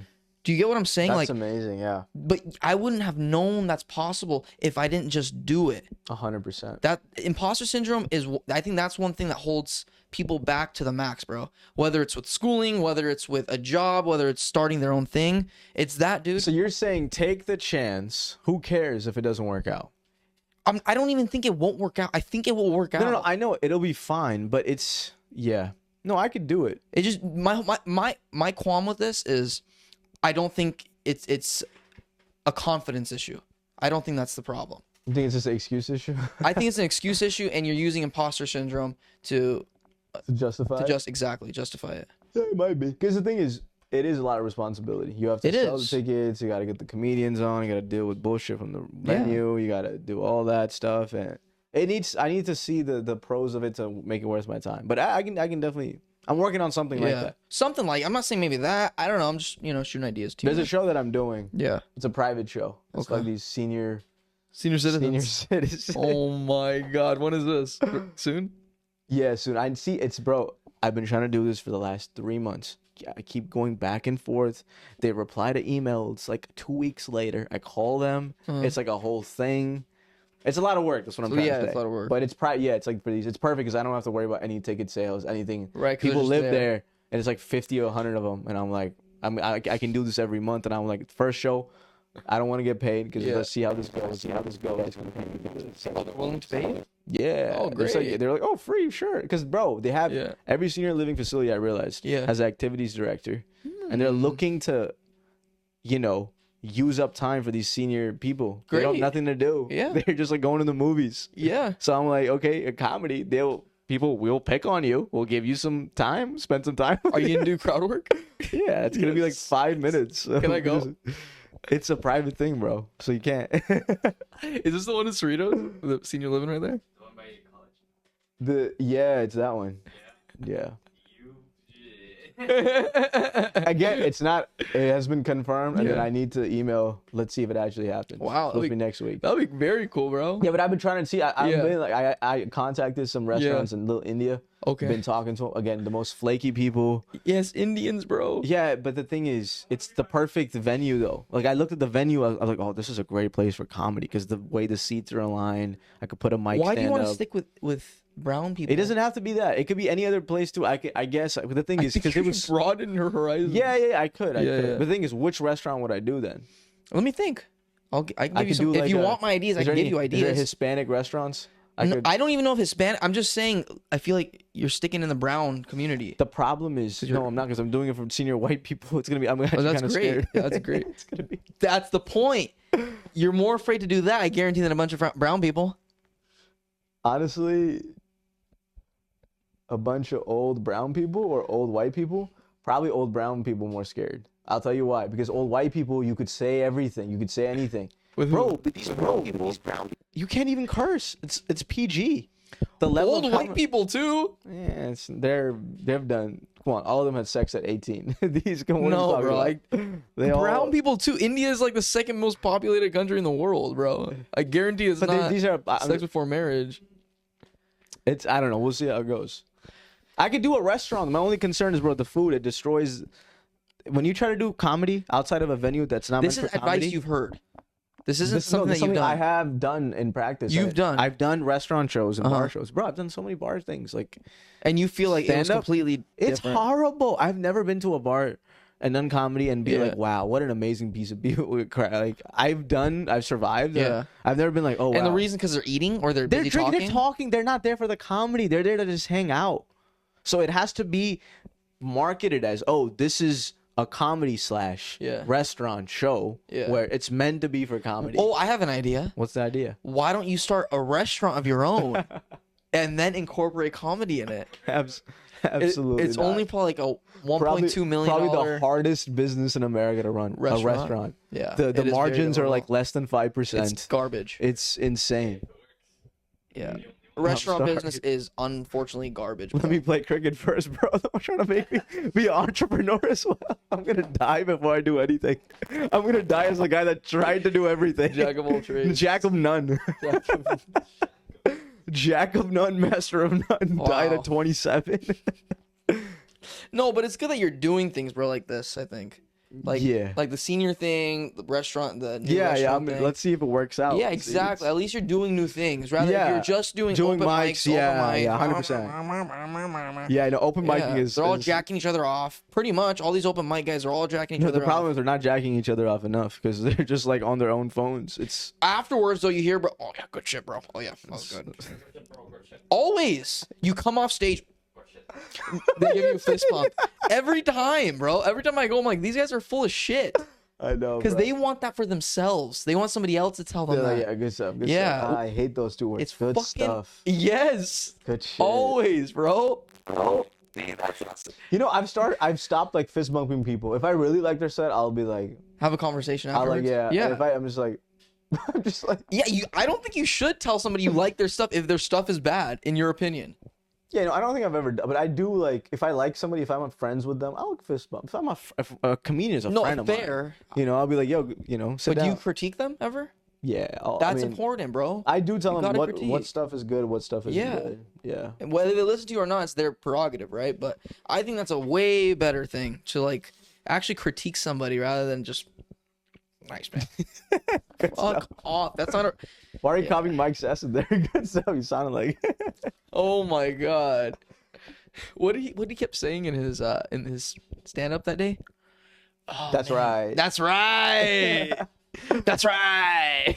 Mike Sesson. I do that quite frequently. Does he? Not only in that show? Yeah, I've heard him say that's right. It works. It works for him. Does it? Yeah, that's right. That's right. Yeah, that's like his shtick, right? That's right. I mean, I haven't seen him like that many times, but yeah. In the arts, I feel like, bro, it's a lot, man, just much harder to see progress because you have to try so many different things. In the beginning, it's the hardest. Yeah, right? The first 5 years are the hardest. Yeah. Afterwards, like now, bro, like, you know, it's getting better and I'm getting more confidence and working my way around a room. First 5 years are always going to be hardest. Very difficult. Anything in life, right? First 5 years are hard. Marriage. Well, actually, I think marriage is the opposite because first 5 years are probably good, and then it becomes progressively worse. It's probably the only thing where it gets worse as you put in the more years, huh? Yeah. And then towards the end of your life, you're happy about it again. Yeah. It's a weird or not. It's like some people divorce in their 80s. It's like a camel. Have you heard of people divorcing in their 80s? 70s. Yeah. Yes. Doesn't make any sense to me. Somebody very close to me. What? I think I told you this. Yes. Oh yeah, you did, huh? How many years of marriage was this? Fucking like 40, 50, something crazy like that, bro. Was there cheating involved? As a 70-year-old? It was like something like that. Not cheating, but it was something very close to it, yeah. Wow, man. It's insane, 70, 80s, bro. Would you do it? Would I cheat? Would you? No. Would I divorce at 70? Hell no. Doesn't make sense. Even if you hated the other person. I don't know if I'd ever want to. Like, what do I have to show for all these years? It's very difficult for me to even want to get married, bro, because I don't want a divorce. Like, that's the biggest thing to me. Like, I'm afraid of divorce, so that's why I'm afraid to get married. Really? Yeah. Is that what's holding you back? That's a huge thing. But what if anything? God damn, that's your problem. What if? No, but I've. Well, then There's a few things, right? There's a few things. Yeah, I understand. But divorce is a big part of it. In order to finding a person that I want to be with, the biggest problem is I don't want to end up breaking up with this person. That's my biggest thing. Yes. The thing is, though, but it's like with business. What if I start and it goes bankrupt? What if the podcast I'm a lot less afraid of that, though. No, I understand because of personal stuff, and I understand. But it's just everyone has their thing. Like I'm not really afraid to take risk. Like I'm but when it comes to marriage, you're like, nah. Yeah. Like spending money on different projects I have or different ideas. Dude, ask Alexis, Maybe bro. because you've seen how messy divorce can be firsthand. It's fucked. I got fucked, to be honest with you. I got completely fucked in my parents' divorce, right? So you see the downside to it, Yeah, bro. I'm living the downside, unfortunately, bro. Yes. That is reality. That's been my reality for the last 20 years of my life. So it sucks, dude. But interesting.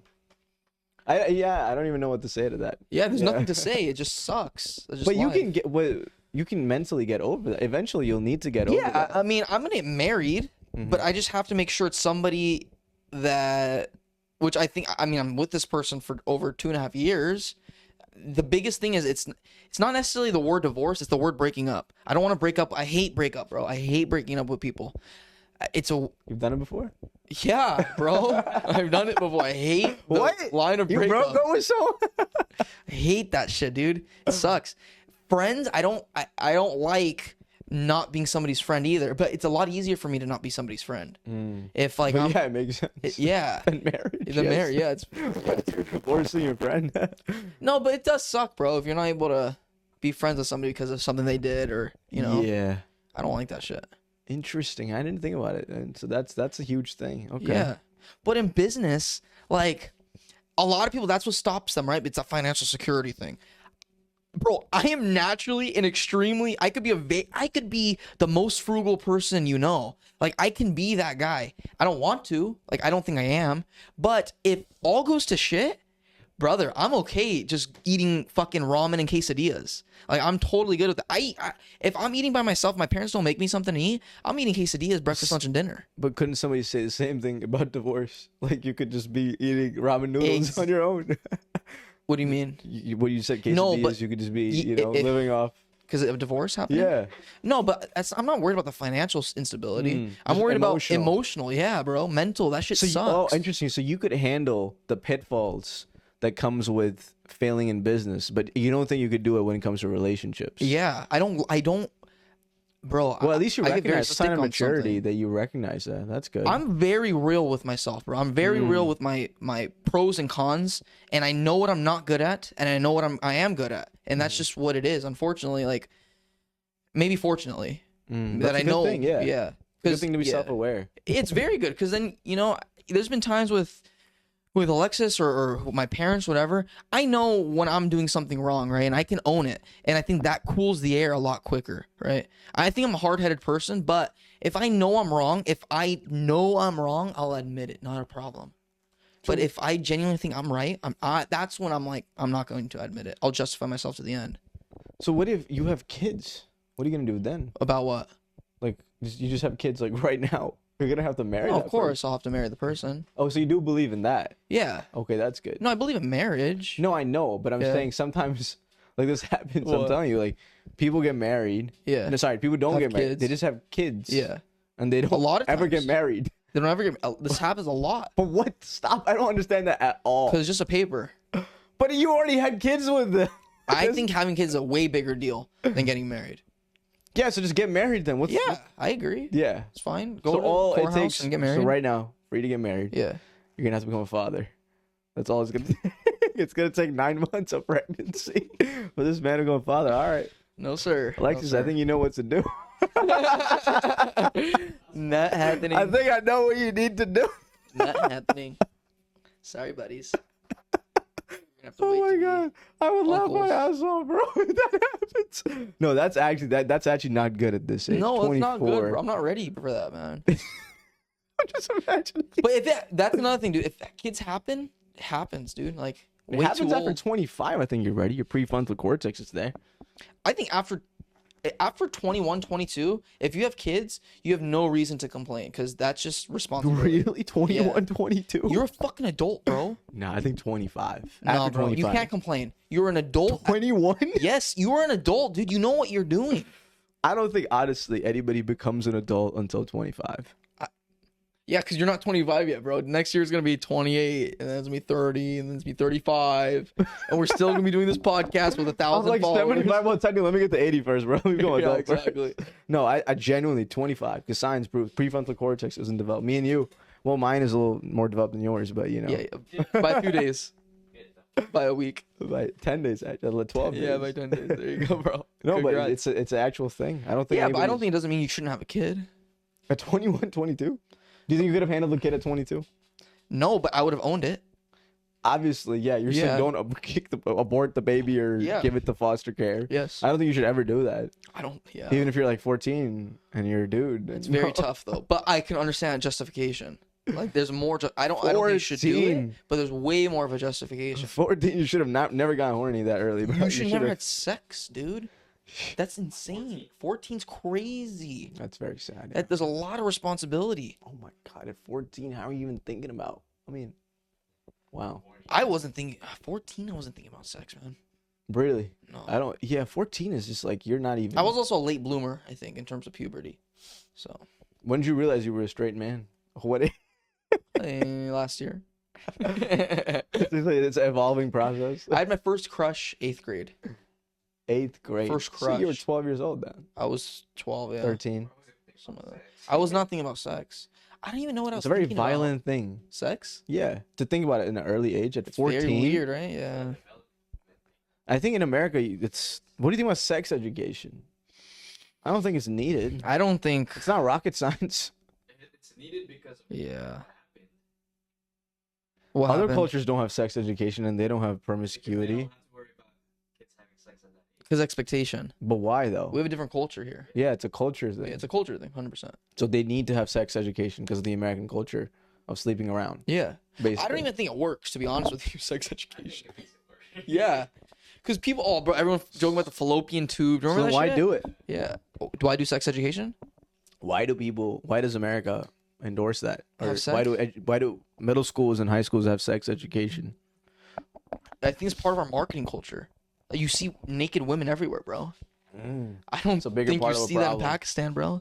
Bud Light commercials with chicks in bikinis. Does that happen in Pakistan? It's more like Osama with a bunch of Yeah, exactly. court lights. No. Astaghfirullah. No. God forbid. Astaghfirullah. Osama. No, I think You know, what does alhamdulillah mean? Alhamdulillah. Praise be to Allah. It's a beautiful. It's The other something day I you looked say. at my dad and he's just looking at me. I'm like, alhamdulillah. And he's like, he looked at me. He was like, what the fuck? So what did you say? I was like, nothing. And he was crossing the court. I was like, alhamdulillah. Praise be to Lord. God. That's what it It means. was so funny doing that to him, bro. Oh my god. So it's not a good thing that we do it here. That's my point. Just No, get I rid of don't- sex education. No. In middle school, for sure. 8th grade, I think I'm there has to be sorry. higher expectations. There has to be higher expectations. I'll never forget it, bro. When I came to America in 7th grade, I Yeah. remember this. You probably know the science teacher's name. Yeah, Miss Hawksbergen. Oh, God, yes. Fuck She looked like that nanny her. from Nanny McPhee. She was ruthless. At 7th grade, I'm 12. I just came back from Pakistan, and they're telling me, here's how to have sex properly. Thank God my mom never signed those papers to take me those classes. She didn't sign it? I sat in, like, some computer lab. Really? I was the only person, yeah. So you didn't learn anything about it. You're one of those kids. Thank God, yeah. It was always a brown kids, actually. It was Yeah? always a Muslims. Yeah, it makes sense. That's yeah, I'm not putting my insane. kids in the... Bro, I remember At this one 7th kid. grade, bro? At 12? You're not even a teenager. Were you thinking about sex already? No, at 12, no. I did not know 7th what grade- sex was. No, you weren't thinking about it at all. No, not You at weren't getting 12. horny at all. That's a different question. So you weren't thinking about No, it. no. You No, weren't not thinking at about 12, having bro. sex, but you were horny. I didn't even know what sex was at 12. But you felt like, oh. I thought if a something. guy and a girl... I genuinely thought if a guy and a girl kissed, they produce babies. So that's how it worked. In my opinion. That's what you thought? No, you did not. I'm serious. I was a very naive kid. Very, very innocent kid. Okay. What were you saying about that kid? I remember this kid, Miss Hawksberg. We're doing the sex ed talk, and she's talking about, how if you come inside the girl, that there will be a baby coming about, right? And the guy asks, he's like, so what if the girl, what if you, what's the word he said? Disperse. He was like, what if you disperse sperm in a woman's mouth and she swallows it? I was like, oh my, I looked back, I was like, and I looked at Miss Hawksburg and she was like, that is disgusting. That is disgusting, and you shouldn't be doing that anyway. I only did that 2 times in my 30s. Exactly. I was like, shut the hell up. That's a very good question, actually. From It is a good question, yes. It's like, you're like, well... He definitely knew the answer. He was just trying to mess with her. Oh, okay. That's funny because I had another one that said, what if you do it in the butt? What if you do? Yeah, if you do it in the butt. It's like, Another what? question. You heard that too? Yeah. What if you do in the butt? Yeah. That's so stupid. I would never... Yeah, that's not good. I think we should get rid of sex education in America. In middle school, for sure. Middle school? You don't need to teach 14-year-olds. No. Yeah, you do. You think so? Yes. Right now in America, you do. But you said it just hasn't helped. Or Russ said that. It hasn't helped. So why do it then? If it's making it worse, let's stop. No, but I think it.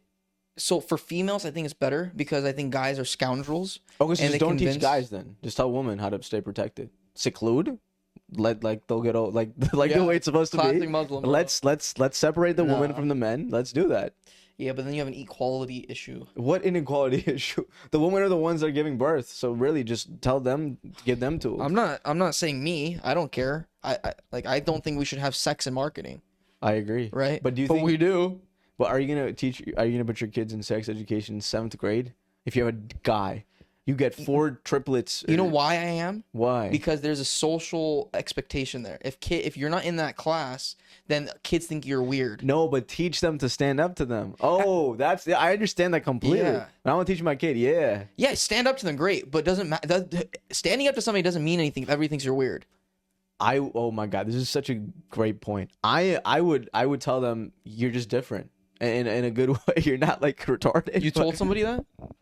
No, but I've definitely No, bro. I You're would- talking about yeah. as a guy that's 7, gone through 12 puberty. 12 years old. If you're in middle school, bro, all these hormones, you want everyone to like you. I don't even think I want anybody to like me, to be honest with you. But you would stand out as an oddball in the crowd. 100%. Yes. Not disagreeing, but I think it's a good thing to tell your kid you don't always have to fit in. No, not everybody always has to like you. Fair. They don't have to appreciate I don't think you. it's the right age to teach them that, though. I'm gonna teach them at 2. Because your kids can become depressed. They could become, Good. hey, I don't fit. No, Good. well, I feel bad Welcome for your to- kids. welcome That's to why your kids adult- are going to be at my house all the time. Welcome to adulthood. That's why your kids are going to be at my house, man. No, bro, I'm gonna make by Cameron Haynes up lesson at 5. I'm making my kid run 5 miles. I am 7, definitely having my kids work out at a very 7, early age. 12 miles. 12, they're running a marathon with me. At 4 years old, my dad started having me do 20 push-ups every day. Oh, you know what I'm gonna do when That's what I'm having my dick do. 20 More? No, I'm gonna have him do way more than what I did. during sex education. I'm just gonna make them run a marathon with me. Perfect. I'm taking them to the Boston Marathon. This time we're just running. We're not doing anything else. We're just running the entire thing ourselves. Hell yeah! Gosh, damn. Cameron Haynes, bro, 250 miles at 60 years old. And with a broken foot, is With a that broken true? Foot. I don't believe that. He did it. So he ran or walked or what? Yeah, 250 miles. On a broken foot. Yeah, over the course of 5 days. What part of the foot? Where did he sleep? Huh? Where did he sleep? I don't know exactly how it works. To be with sleeping. Okay, and well we stuff. got to double fact check. He might this. have a hotel. He probably has a hotel or something. On a broken foot. Yes, bro. Did he realize he had a broken foot during It's this? been over a year. He knew this for over a year. They had a broken foot. He shouldn't go fix it. That's stupid. That's yeah, just stupid. Joe Rogan told him that That's too. actually stupid. You're gonna destroy your leg. He's like, hey, I'm a man, type thing. he Joe Rogan. He was like, what am I gonna do? Not do it? Not run the 200? He was like, no, do it, but go fix your foot first. David Goggins doesn't have this mentality anymore because he stretches like crazy. He takes care of his body. Yeah, he takes care of his body now. Yeah. Yeah, he doesn't. He's like, I'm gonna man it up. Yeah. He's stretching No, hours. he still does man up on shit. Yeah, I but don't think, however many hours you stretch. But he's not breaking a bone and then running 250 miles. He's not doing I don't that. know. I haven't kept up on him recently. You're not carrying the boats for him? Come on, who's gonna do it? I haven't man? kept up, bro. But what did you ask me initially about the job? Yeah. Do you want to? What time is it? Because I do have to get going as well. 3:16. 3:16. Oh, Wow. Feels longer, This just right? felt like it was almost 4. 4 o'clock. Yeah. Yeah. You we keep happy going. you quit your job? That's what I was thinking about that too yesterday, man. You feel fulfilled? In hindsight, absolutely. Now, right now, do you feel more fulfilled than you did when you had the job? 100%.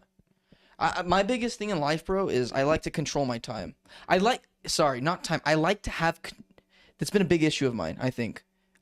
In the past, I've liked to have control of things.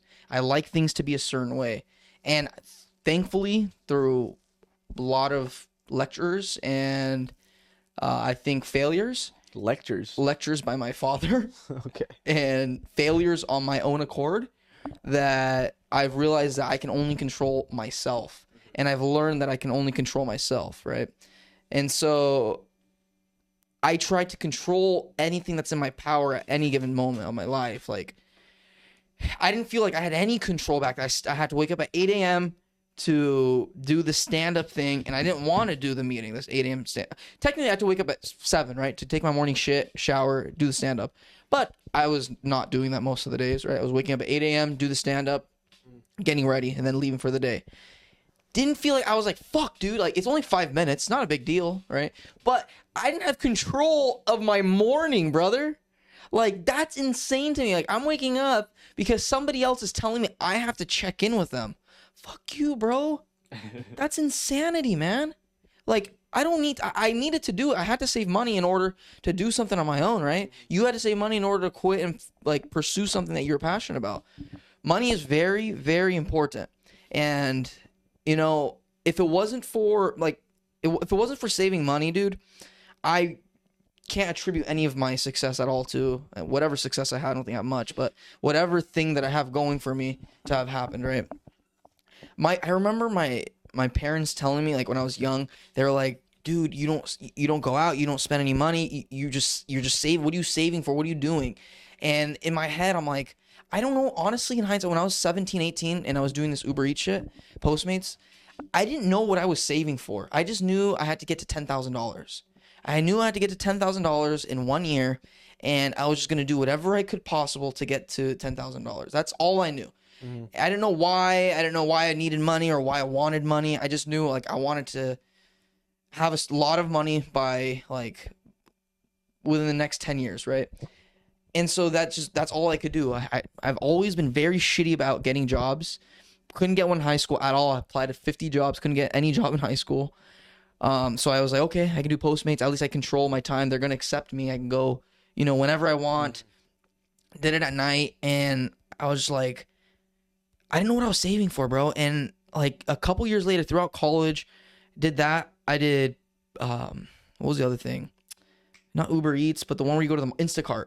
So I was doing Instacart a lot, dude. Just like in the middle of my classes, during classes, I would be doing Instacart. I would have my AirPods on, going through the market, taking things off the shelf, delivering it, whatever, right? During class. And I just saving. And I remember my dad, he was like, dude, what? Like, you're not, like, he told me, he was like, you're not living your life, dude. You're not going out. You're not doing anything. I'm like, I didn't really have an answer, to be honest. And by the time I was graduate of college, I had quite a bit of money by the time I graduated college, but it wasn't enough for me to go quit. It wasn't enough for me to not go get a job, start my own thing, and still feel safe. Mm-hmm. Does that make sense? And so, okay, go get a job for like a year, save my ass off for that year, right? And there's some things I did. I don't want to talk about that, but in order to save faster, right? Tax fraud? Not tax fraud. But there were things I did to save faster, pretty much, right? Yeah. Okay, they're making it look more shady now. Go ahead. No, not tax fraud. Just like not spending as much money or doing different things to make more money, pretty much. So like eating once a week only. Once a week. Just not eating, just once a week. Once a day, starving. Weekly McDonald's $5 meal. No, but eating once a day for sure. Not eating once a week, but eating once a day. So you did starve yourself. Yeah, even throughout high school, bro, I would do that. To save money? To save money. Very good. College, yeah, bro.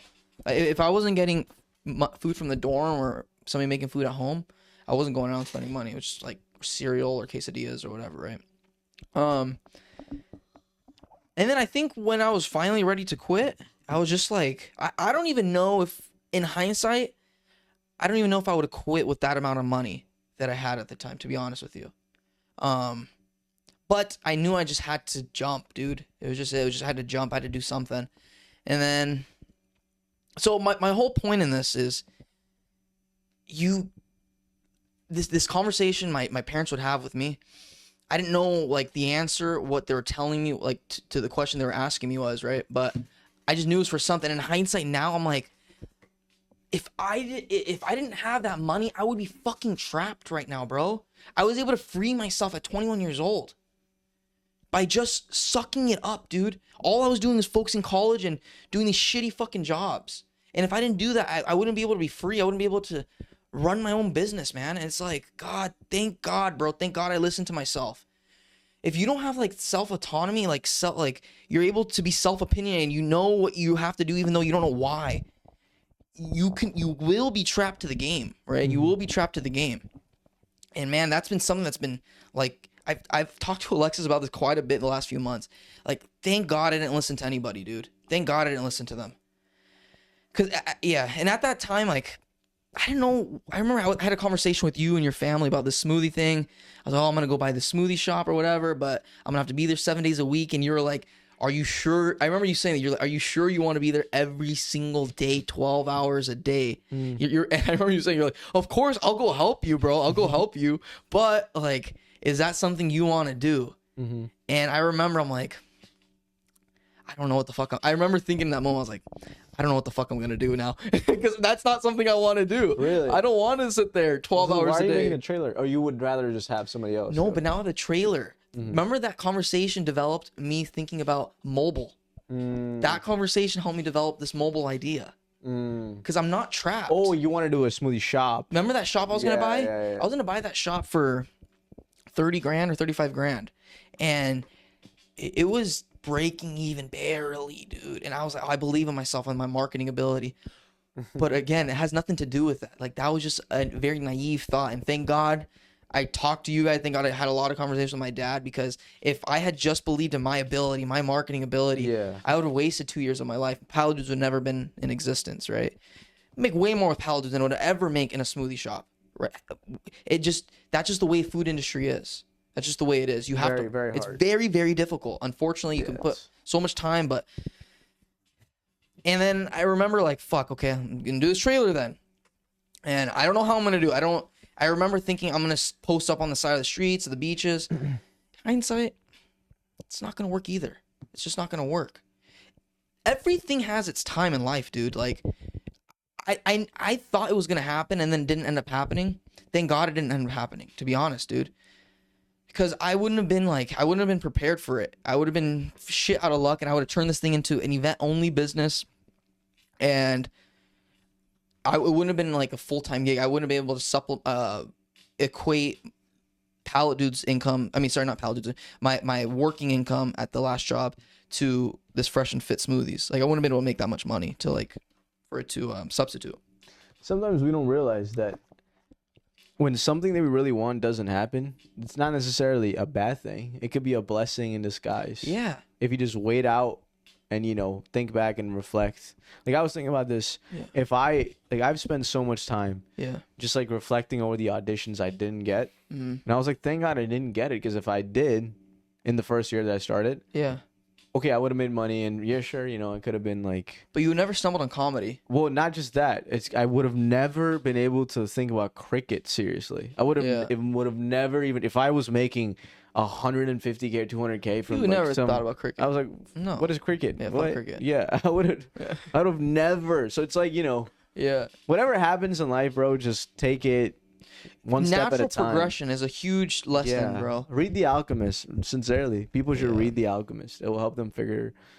Life has a way of taking you places. You can't force things, right? If it's taking you that way, roll with. The saying, roll with the punches. Yeah. Literally, roll with the punches, dude. There's gonna be highs and be lows. Just keep going.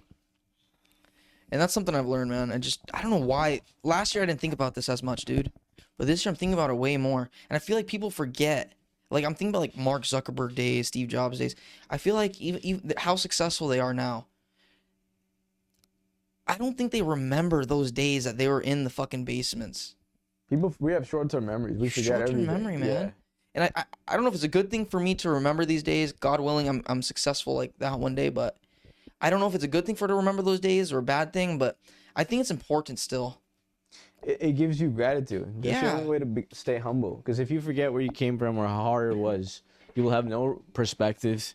Everything will just seem like, what is like? Yeah, I'm just that guy. I just get things done. Exactly. Everything I do turns to gold, which is not the case. They're Midas. Yeah. Nobody has ever existed that just turns to gold. You know, unless you win the lottery. Even then, you go through ups and downs. Life is a very weird thing, man. And people waste their life away, man. I hear parents talking about their kids like they're not doing anything, like this and that. It's like, what are those kids thinking, dude? The thing is, bro, I think every person has a talent. It just Why not pursue it? No, sometimes they don't even realize the talent they have. Mm. And the problem is if they come from a broken home or they have a family where both mom and dad are working, they don't have time to spend with their child to see what they're really talented in. So the child indulges themselves in distractions. They just don't know what to do. They're lost. If they're playing video games, they continue playing video games. Every person in this world was created for a purpose. They have a talent. Yeah. Primarily, it's yourself. You need to recognize your own talent, but then your parents should. Somebody needs to tell you something, right? Yeah, somebody needs to tell you something. It helps people, If you see it in yourself first, that's the best thing that could happen, because then it comes from within, not the outside. It's always the best thing. I think you need for it to come from the inside. Because a lot of people, too, they're like, they don't take what their parents say seriously. What do you know? You know? Some of them take it too seriously. And some maybe take it too serious, yeah. And if they do, then they won't have time to do what they want. Yeah. I gotta go to the gym. Right now? Yeah, Why? soon. What are you going to work out today? Whatever my coach decides. Oh, today. you're going with your coach? Yeah. Does he live local? He's doing remodeling in his house, so he's in Cyprus right now. Not too far. So he's going to LA Fitness right here? 24. Or 24? Nice. My dude, the gym at 24 in Cerritos shut down. Do you pay this guy? Huh? Do you pay this guy? Yeah, I do.